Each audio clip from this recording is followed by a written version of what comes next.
está vivo para todo sempre. Aleluia!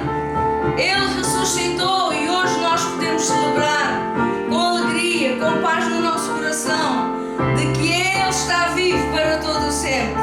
Ele vive para todo sempre. Ele é a nossa ressurreição. Amém? Nesta manhã nós vamos louvar o Senhor com alegria no nosso coração. E vamos cantar esta canção que diz que Ele vive em nós, Ele vive em cada um daqueles que o chama. Vem, Senhor, vem habitar na minha vida. Então nós vamos cantar este cântico.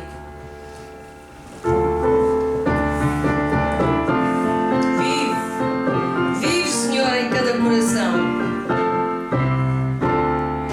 Vive.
Do crente. Por isso mesmo nesta situação em que nós estamos, porque Ele vive em nós, nós podemos saber que nós estamos sós.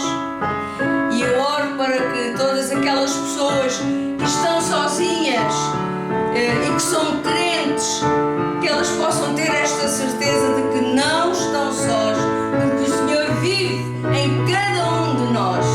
E nesta manhã podemos dizer que agradecemos, Senhor. Te agradecemos, Senhor, por tudo aquilo que Tu fizeste.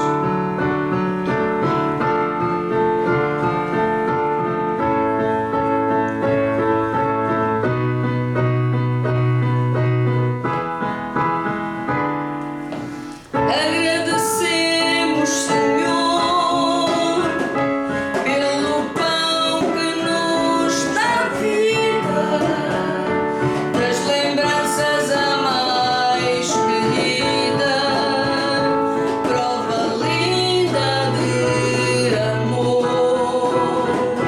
que levou Jesus à cruz, quando foi por nós partido, pelo sacrifício vivo que nos uniu a Ti. Agradecemos, Senhor, pelo cálice da aliança que fortalece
nos podemos cansar de agradecer o sacrifício que Tu fizestes por nós na cruz do Calvário.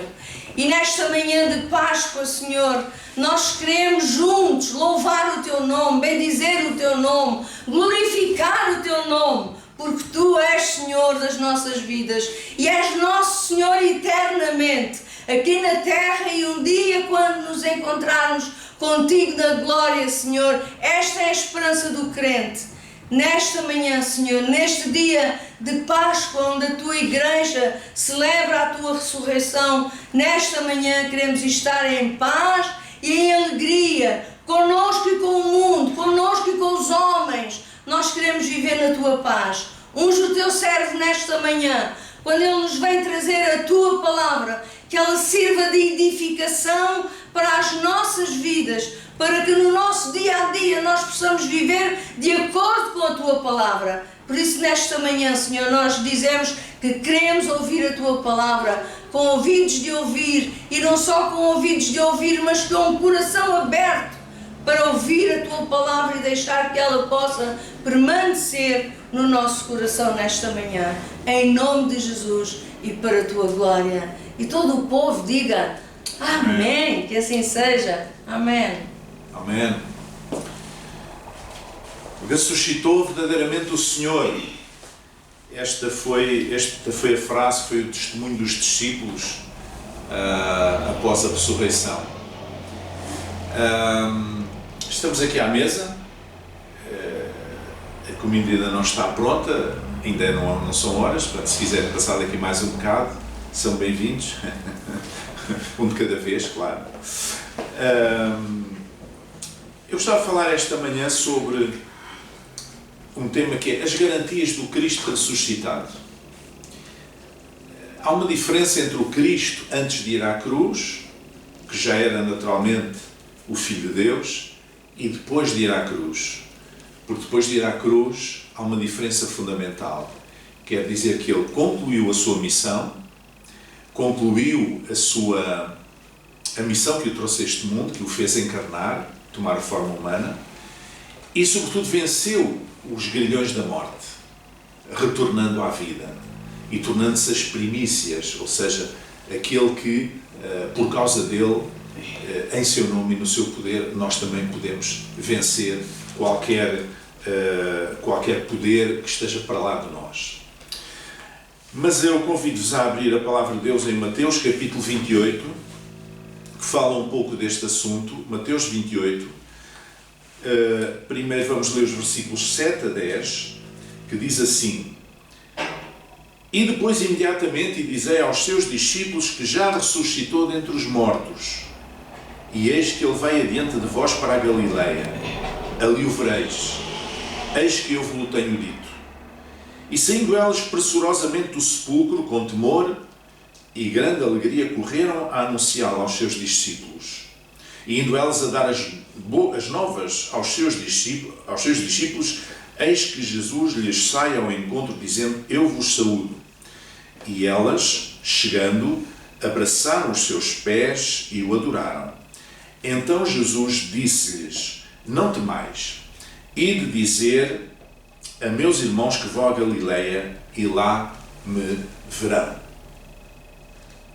E depois, entre os versículos 16 e 21, e os 11 discípulos partiram para 11 e 20, e os restantes discípulos, e os 11 discípulos partiram para a Galileia, para o monte que Jesus lhes tinha designado.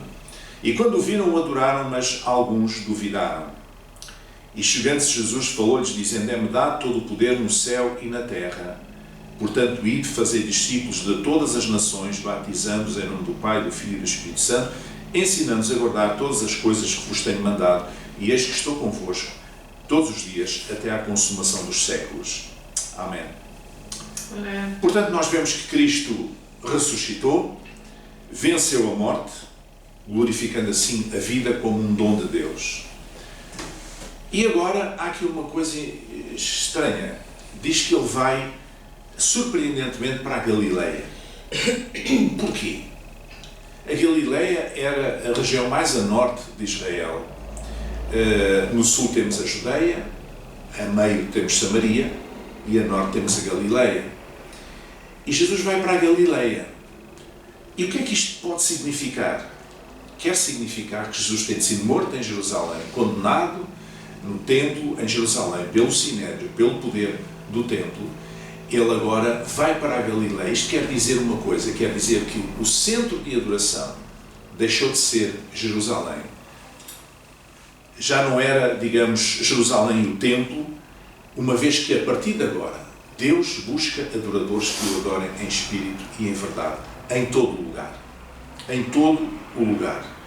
Aliás, mais tarde, quando Jesus se encontrou com a samaritana, ele já tinha profetizado, dizendo, quando ela lhe perguntou, mas onde é que se deve adorar a Deus? É em Jerusalém ou neste monte, o Monte Gerizim, junto de Samaria, onde os samaritanos adoravam a Deus porque estavam impossibilitados, de certo modo, de ir ao templo a Jerusalém. E Jesus disse, virá o tempo em que nem em Jerusalém, nem neste monte adorareis, mas Deus busca adoradores que o adorem em todo lugar, em espírito e em verdade. Então, agora importava passar esta mensagem que o lugar de adoração, o centro de adoração a Deus, já não era aquele templo localizado geograficamente no espaço, mas era em todo lugar. Deus poderia suscitar adoradores que o adorassem em espírito e em verdade. Essa mesma Galileia, que era tão desprezada, essa Galileia que Isaías chamou a Galileia dos gentios, não é? Os gentios eram os povos não-judeus, todos os outros povos não-judeus, e de onde nunca saíra nenhum profeta. Todos os profetas saíram ou da Judeia ou de Samaria. Nunca tinha saído nenhum da Galileia. Jesus era natural da Galileia. E a certa altura ele foi confrontado, como diz lá em João capítulo 7, és tu também da Galileia? Examina e verás que da Galileia nenhum profeta surgiu. Mas o que é que nos diz o Cristo ressuscitado? Que garantias são essas que nos são dadas pelo Cristo ressuscitado? Desde logo o Cristo ressuscitado mostra-nos que a morte não é o fim. A morte não é o fim. Diz lá na carta aos Romanos, sabendo que, tendo sido Cristo ressuscitado dentre os mortos, já não morre. A morte não tem mais domínio sobre ele. Pouco se fala disso, mas o impacto da ressurreição de Jesus foi tão grande que não foi apenas a sua ressurreição que aconteceu, mas a ressurreição de Cristo trouxe à vida muitos outros que tinham morrido na fé. Está lá escrito em Mateus 27, abriram-se os sepulcros no momento em que Jesus expirou e disse, está consumado, e expirou. Abriram-se os sepulcros e muitos mortos de santos que dormiam foram ressuscitados. Portanto, este acontecimento, a ressurreição de Cristo, cindiu a história em duas partes. Foi um marco poderosíssimo, importantíssimo na história dos homens, na história da humanidade. E é um marco que mostra que a morte não tem poder sobre nós.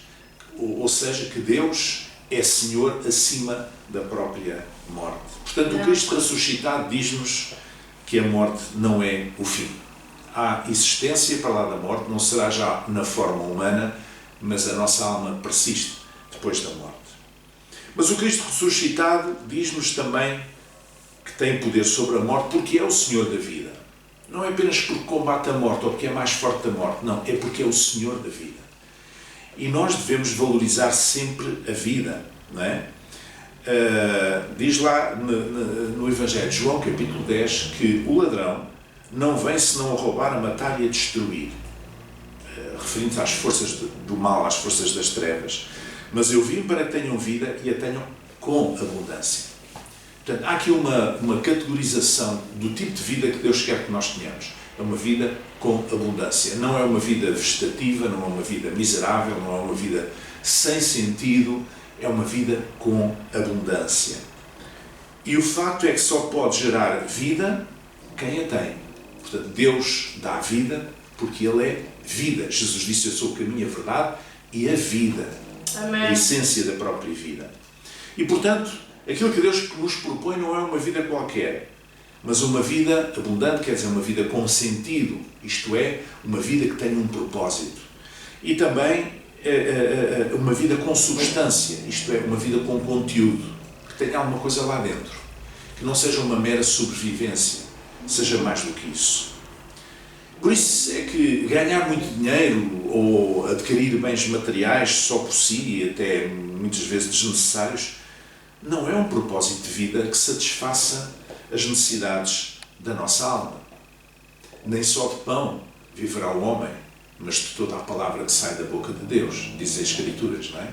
Portanto, esta questão das pessoas andarem a correr de um lado para o outro, para se desgastando-se, para ganharem muito dinheiro, para adquirirem muitos bens, de que não precisam, muitas vezes, e depois ficarem doentes, e depois vão tentar ser curados para rapidamente voltarem a comprar outra vez bens que não têm necessidade e voltarem a ficar doentes. Este ciclo infernal da vida é qualquer coisa que não satisfaz as necessidades da nossa alma, porque nós não levamos dinheiro para a eternidade, nós não comemos dinheiro, dizem os ambientalistas e muito bem que nós não comemos dinheiro. Um dia nós vamos precisar da água dos rios para beber, vamos precisar do ar para respirar, do ar puro para respirar, vamos precisar da natureza para sobreviver, e nós, em vez disso, teremos muito dinheiro, mas nós não podemos beber dinheiro nem comer dinheiro. Tal como um estilo de vida baseado em adições, em drogas, em álcool, em vícios, em adições, também não satisfaz as necessidades da nossa alma. Pelo contrário, acorrenta as pessoas a um determinado estilo de vida das quais querem sair e não conseguem, e não podem sozinhos fazê-lo. Ou ainda, o objetivo na vida de muita gente, que é ser famoso, ou o objetivo de ter um corpo perfeito, e daí fazer inúmeras plásticas umas atrás das outras, e gastar tudo o que têm e o que não têm nesse propósito, ou o objetivo de ser eternamente jovem, que é uma quimera, uma utopia. Tudo isto, se é o sentido da vida para algumas pessoas, certamente que não responde às necessidades da sua alma. E nós sabemos, por muitas experiências, por muitas que temos visto ao longo da nossa vida, da nossa experiência de contacto com as pessoas, nossa experiência pastoral também, como seres humanos também, temos visto que estas pessoas, muitos destes que são famosos, muitos destes que fazem inúmeras operações plásticas, muitos destes que procuram iludir-se a si próprios, querendo ser jovens quando não são, de uma forma doentia, de uma forma obsessiva, e muitas destas pessoas apresentam graves carências espirituais, não têm realmente uma vida com sentido, uma vida com propósito. A vida com sentido, então será o quê? É aquela em que nós servimos Deus na pessoa dos outros, tal como Jesus fez. Quando nós tomamos consciência de Deus, de quem Deus é na nossa vida, que nós o amamos, nós queremos servi-lo, nós queremos expressar o nosso amor, como? Servindo, não é? E como é que nós podemos servir Deus? É servir as pessoas, não há outra forma. Servir aqueles que têm necessidade da nossa presença, que têm necessidade do nosso calor, têm necessidade da nossa palavra, do nosso conselho, enfim, aquelas pessoas que têm a nossa necessidade, que têm a sua necessidade e que nós podemos contribuir de alguma forma para responder à sua necessidade. Essa é uma vida que tem um sentido, essa é uma vida que tem um propósito. Ainda ontem vimos um programa na televisão muito interessante sobre pessoas que, por alguma razão, ou porque estão desempregados, ou porque estão em layoff, ou porque tinham negócios e tiveram que os fechar nesta fase da pandemia, para não ficarem quietos sem fazer nada, organizaram-se e espontaneamente surgiram, digamos, núcleos de pessoas com o propósito de abençoar outras, por exemplo, de produzir pão, de fazer sopa para entregar a pessoas que estão a trabalhar muitas horas nos hospitais, médicos e enfermeiros, pessoal de saúde, ou os bombeiros, ou o pessoal das forças policiais e militarizadas, portanto, ou aquelas pessoas que estão idosas, em necessidade, que têm mesmo necessidade. E depois nós víamos o testemunho daquelas pessoas sentirem-se tão gratificadas, sentiam-se tão bem, tão felizes por terem consciência que estavam a fazer a diferença na vida de outras pessoas portanto, e também como exemplo para os seus filhos adolescentes e crianças ainda, e é uma coisa extremamente gratificante. Nós, quando servimos os outros, estamos a servir Deus. Estamos a servir Deus. E não há outra forma de servir a Deus a não ser servir as outras pessoas, especialmente aquelas que estão em necessidade. Então, uma vida com propósito é viver para os outros. E a minha pergunta é, para quem é que tu vives? Para quem é que tu vives? Podes estar a viver para os teus filhos, para os teus netos, para os teus familiares, para os teus amigos, para os teus irmãos na fé. Podes estar a viver para as pessoas em necessidade, podes estar enquadrado numa instituição de solidariedade social, por exemplo, e servir os pobres e aqueles que têm dificuldades. Para quem é que tu vives? É que a vida com sentido, se nós queremos ter uma vida com sentido, tem que passar por aí. Mas o Cristo ressuscitado, que é também o Senhor da vida, mas uma vida abundante, uma vida com sentido, também nos traz uma revelação mais acabada de Deus. O Cristo ressuscitado abriu os olhos aos discípulos em muitas coisas que eles não tinham entendido antes de Jesus ir à cruz. Não tinham entendido. Diz lá em Mateus capítulo 17, onde conta que Jesus tomou consigo Pedro, Tiago e João e foi ao alto do monte, chamado Monte da Transfiguração, onde se transfigurou perante eles. E no final Jesus disse, descendo eles do monte, Jesus lhes ordenou dizendo, a ninguém conteis a visão, até que o Filho do Homem seja ressuscitado dentre os mortos. A ninguém conteis a visão. Ou seja, aquilo que eles viram no alto do monte, a transfiguração, eles não deviam contar a ninguém até que ele fosse ressuscitado. Porquê? Porque a revelação do Cristo ressuscitado é a relação mais profunda, é a relação mais perfeita de Deus. Ao ver o Cristo ressuscitado, ao meditar no Cristo ressuscitado, nós olhamos para um Cristo diferente, um Cristo que venceu os grilhões da morte. E, portanto, todas aquelas promessas que ele, no seu ministério público, fez aos discípulos e a todos aqueles que o ouviam, eram promessas que agora tinham um selo de penhor, digamos assim, tinham uma garantia. Como ele tinha vencido a morte, ele poderia cumprir, sem dúvida, as suas promessas até ao fim. O Cristo ressuscitado diz-nos também que o poder de Deus é maior do que qualquer outro, mesmo o poder da morte. Porquê? Porque Deus é onipotente. Nós sabemos que a morte é muito democrática. Toda a gente morre. Dos ricos aos pobres, dos iletrados aos indoutos, aos ignorantes. Enfim, toda a gente morre. Toda a gente. Toda a gente vai passar pela morte. E, portanto, a morte é uma força muito poderosa. Mas Deus é superior à morte. Porque Deus é omnipotente, isto é, tem todo o poder. Dizia o salmista lá no Salmo 24, quem é este Rei da Glória? O Senhor forte e poderoso. Não é? Forte e poderoso.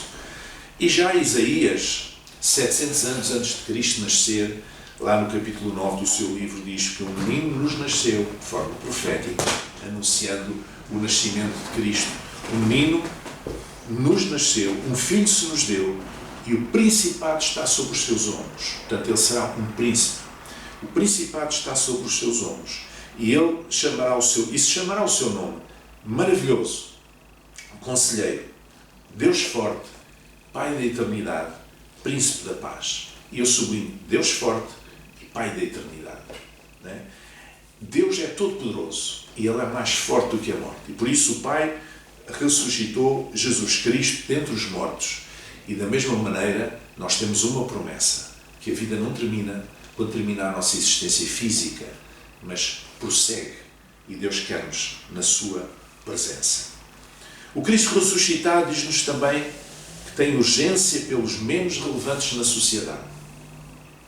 O Cristo ressuscitado mostra, não é uma preferência, é uma urgência que tem por as pessoas que menos podem, que menos são, as pessoas menos relevantes na sociedade, os marginalizados da sociedade. Diz que Jesus, Marcos no capítulo 16, diz-nos que Jesus, a primeira coisa que fez depois de ressuscitar, no domingo de manhã, na manhã da ressurreição, apareceu antes de mais a uma mulher, a Maria Madalena. Não é? Diz que apareceu em primeiro lugar a Maria Madalena. Ora, eu gostava de recordar que na sociedade judaica, era uma sociedade patriarcal, machista, digamos assim, em que a mulher não tinha uma posição relevante.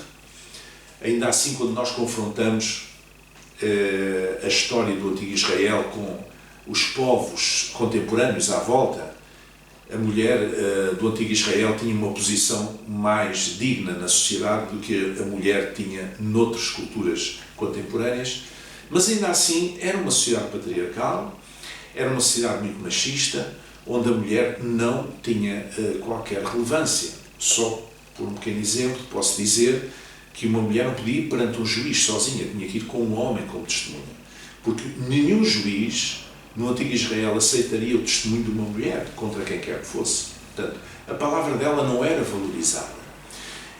E o que é que Jesus faz quando ressuscita? Qual é a primeira pessoa que ele aparece? Uma mulher. E não uma mulher qualquer, mas a Maria Madalena, uma mulher da qual ele em tempos tinha expulsado 7 demónios. Uma mulher que era atormentada por espíritos malignos. É essa mulher que entretanto se converteu, da qual Jesus expulsou esses espíritos malignos, que se tornou uma seguidora, uma discípula dele. É essa mulher que Jesus aparece. E portanto, Jesus ressuscitado, o Cristo ressuscitado, diz-nos que tem urgência por aqueles que são menos relevantes, que são mais estigmatizados pela sociedade. Eu lembro que há séculos atrás houve um Papa que se lembrou de associar o nome de Maria Madalena com a prostituta que surge nos Evangelhos, quando, em termos sérios, fazendo uma hermenêutica séria, toda a gente sabe que não tem nada a ver uma coisa com a outra.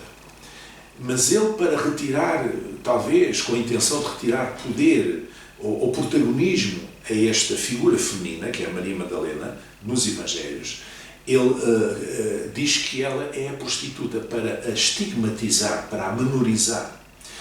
E sabemos hoje em dia, qualquer teólogo, seja católico, seja protestante, sabe que isso não é verdade, que são duas personagens distintas, nada as liga, nada permite ligar a mesma pessoa.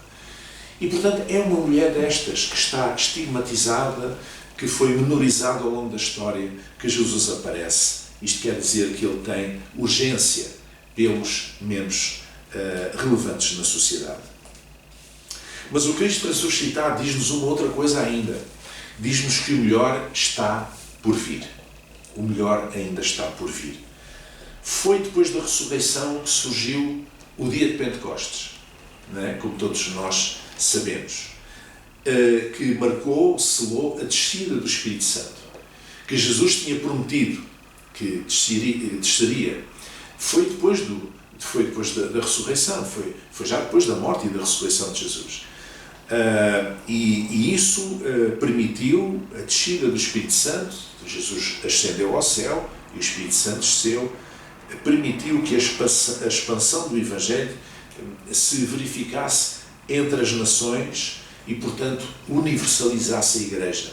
A Igreja não ficou confinada a Jerusalém, não ficou confinada ao antigo Israel, não ficou confinada aos judeus, mas abriu-se aos povos gentios, abriu-se a toda a população, e Antioquia veio ser a primeira, na Síria, veio ser a primeira cidade gentia onde existe uma igreja, não é? De onde de resto depois sai o apóstolo Paulo como missionário. Já Salomão dizia na sua imensa sabedoria, lá no livro de Eclesiastes, capítulo 7, melhor é o fim das coisas do que o princípio delas. Melhor é o paciente de espírito do que o altivo de espírito.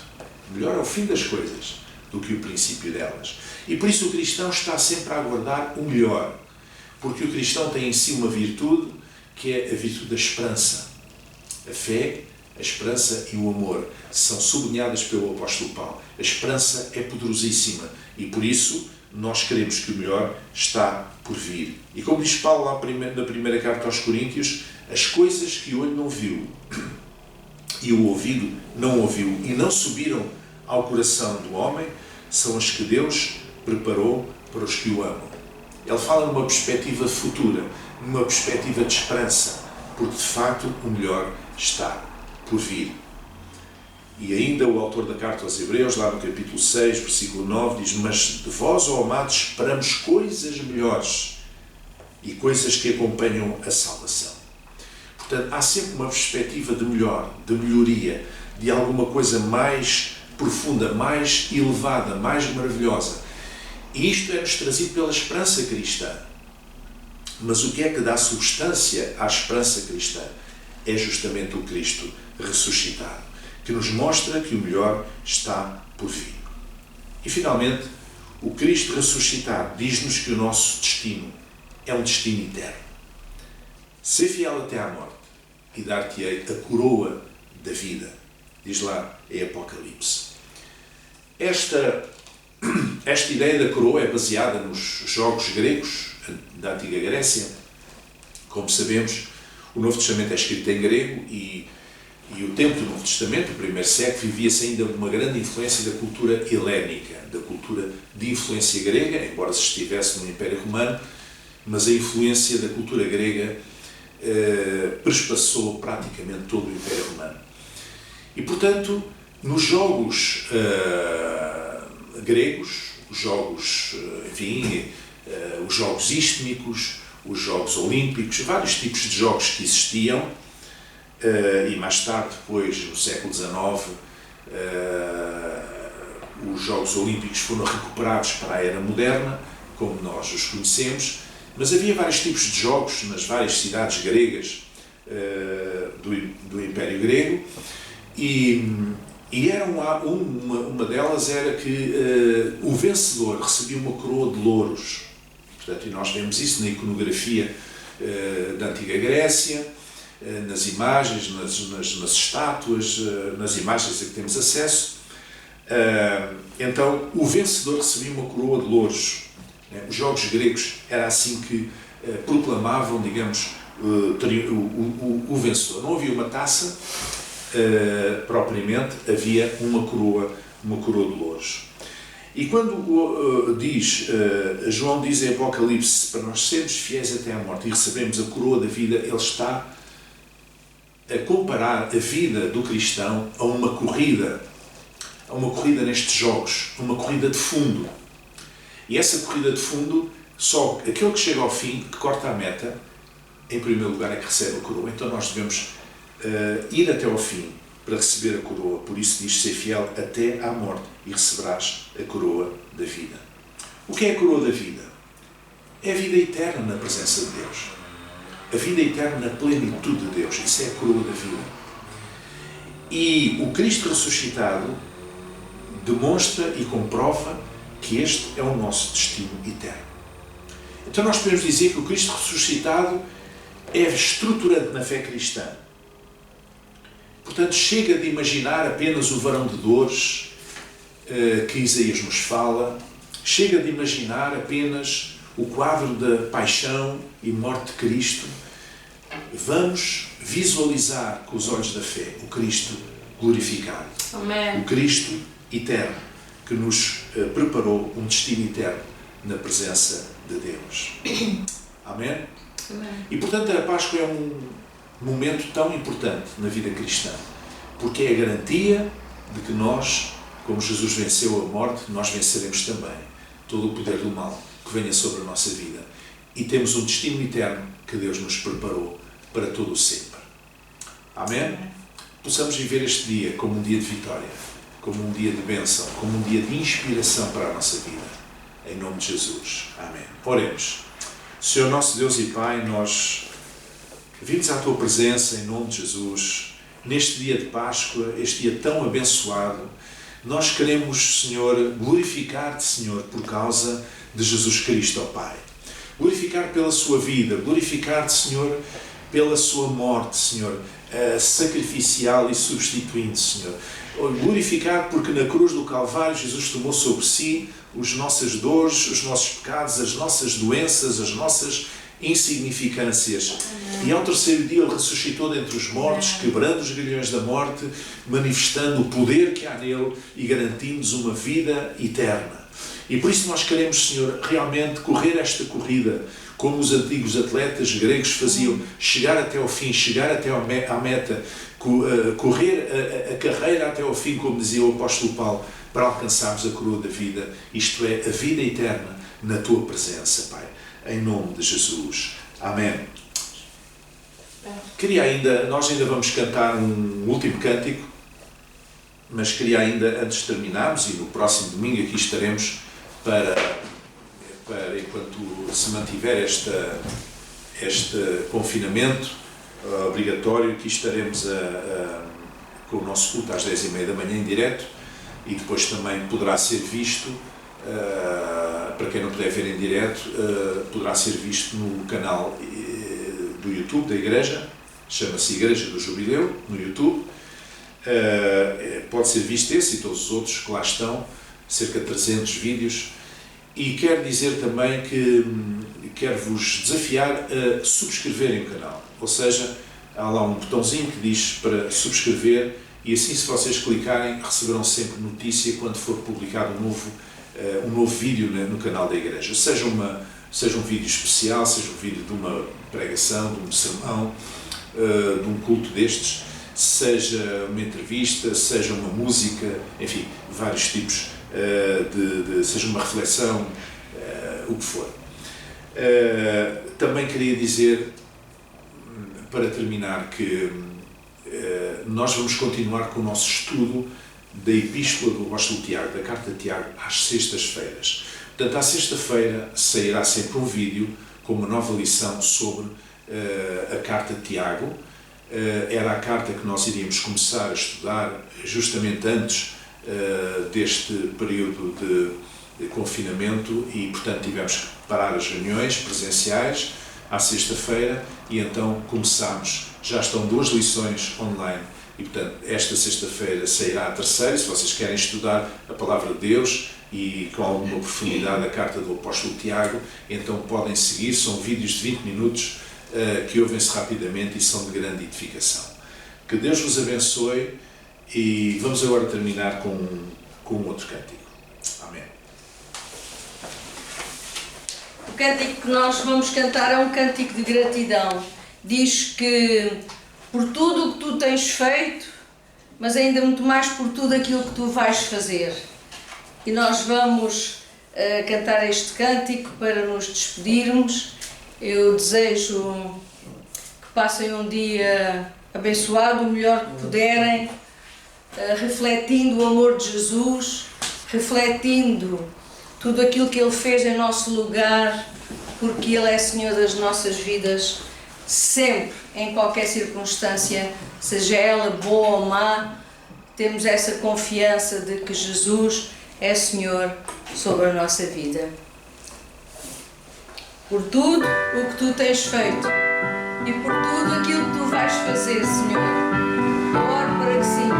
Queremos ver a tua glória, queremos ver a manifestação do teu poder na nossa vida, na vida da Igreja, no mundo. Por tudo o que tens feito, por tudo o que vais fazer, por tuas promessas e tudo o que és, eu quero te agradecer com todo o meu ser.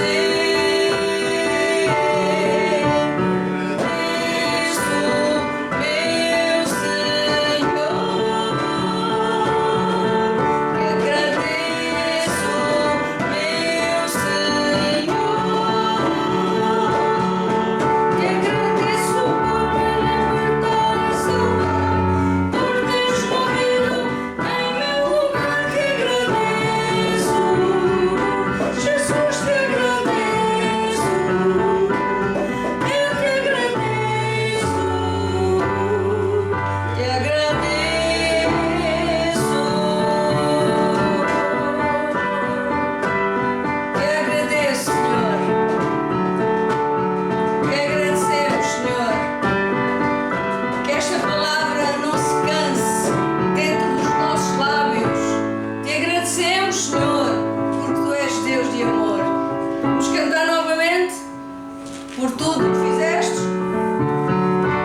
Um dia abençoado e até domingo, se Deus quiser. E tenham calma, nós vamos vencer o monstro.